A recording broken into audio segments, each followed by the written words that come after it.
বিরতির পর স্বাগত। সন্দেশখালী ইতিমধ্যেই দেশীয় রাজনীতিতে চর্চিত বিষয়।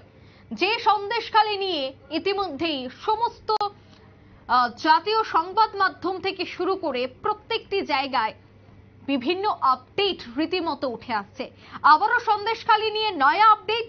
সন্দেশখালীতে শেখ শাহজাহান অর্থাৎ সন্দেশখালীর যে মূল নায়ক শেখ শাহজাহান, তার মামলার তদন্তের গতি কতটাই গিয়েছে, তার গতি এবার চাইছে সিবিআই। সন্দেশখালীর ধামাখালীতে অস্থায়ী ক্যাম্প করে তদন্তের গতি বাড়াচ্ছে সিবিআই। পঞ্চম দফার ভোটের আগে পূর্ব মেদিনীপুরে দুই তৃণমূল নেতার বাড়িতেও ইতিমধ্যেই সিবিআই হানা।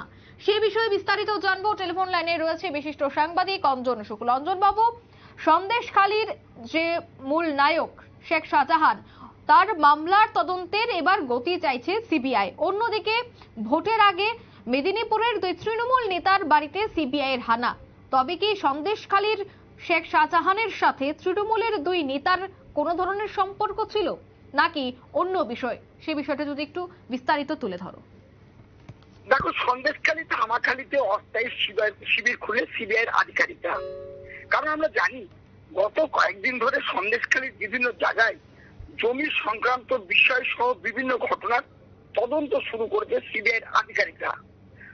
মূলত কলকাতা হাইকোর্টের নির্দেশে তারা তদন্ত শুরু করেছে। তদন্তকে আরো ভালো করে ত্বরান্বিত করতেই এলাকার মানুষদের সুবিধার্থে এবং তাদের অভিযোগ নেওয়ার জন্য সন্দেশখালী ধামাখালীতে একটি রাষ্ট্রায়ত্ত ব্যাংকের নিচে একটি শিবির খুলেছে সিবিআই এর আধিকারিকরা। এই শিবির থেকে সিবিআই এর আধিকারিকরা গ্রামবাসীদের অভাব অভিযোগ শুনবেন এবং লিখিত নেবেন। শিবিরের পাশাপাশি সিবিআই এর আধিকারিকরা এইখানে বিশ্রাম নেবেন সারাদিন তদন্তের পর, এমনটাই জানা গেছে।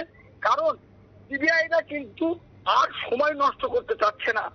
শাহজাহান এবং শাহজাহানের ভাই, শাহজাহান গ্রেপ্তার হলেও কিন্তু শাহজাহানের ভাই কিন্তু এখনো গ্রেপ্তার হয়নি। এদিকে কোটি কোটি টাকার সম্পত্তি কিন্তু বাজেয়াপ্ত করেছে সিবিআই এবং ইডি। এখন মূল বিষয়, সন্দেশখালীতে কিন্তু এখনো ভোট আসেনি, ভোট হয়নি। সেখানে কিন্তু গ্রামে কিন্তু আতঙ্কের সৃষ্টি হচ্ছে।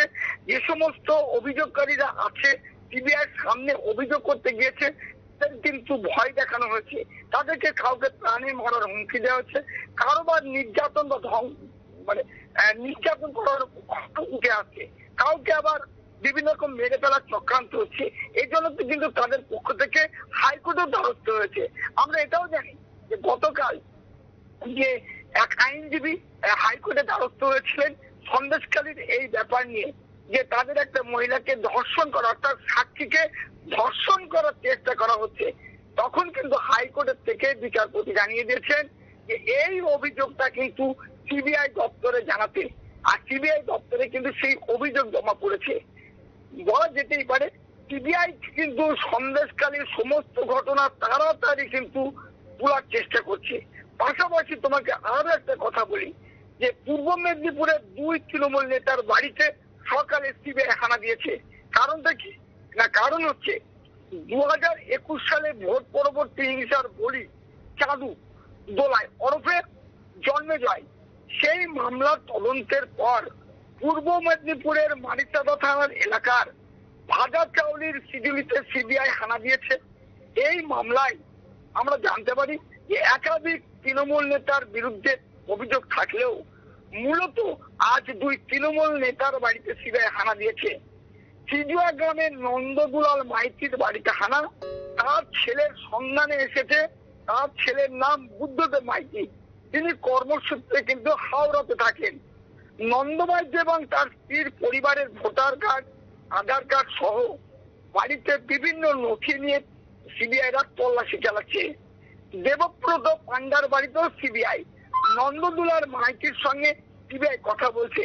মূলত তারা জানার চেষ্টা করছে যে এই যে খুন হয়েছিল এদের সাথে কিভাবে যুক্ত, এর সাথে শাহজাহানের ঘনিষ্ঠ যোগাযোগ আছে কিনা, সেই তদন্ত কিন্তু গতি বাড়াতেই এই সিবিআই কিন্তু এই তল্লাশির পাশাপাশি সিবিআই একটা ক্যাম্প করেছে।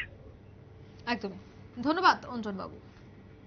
অর্থাৎ ইতিমধ্যেই কিন্তু সন্দেশখালীর যে মূল মাস্টারমাইন্ড তাকে নিয়ে তদন্তের গতি বাড়ানোর চেষ্টা করছে সিবিআই। বিভিন্ন বিষয় এবার খতিয়ে দেখা হচ্ছে। অন্যদিকে একেবারে ভোট পর্বের আগেই মেদিনীপুরের 2 তৃণমূল নেতার বাড়িতে সিবিআইয়ের হানা, বিভিন্ন নথিপত্র উদ্ধার করা হয়েছে। সমস্ত বিষয় খতিয়ে দেখছে সিবিআইয়ের আধিকারিকরা। নিয়ে নিচ্ছে এই মুহূর্তে ছোট্ট একটি বিজ্ঞাপন বিরতির সঙ্গে থাকুন।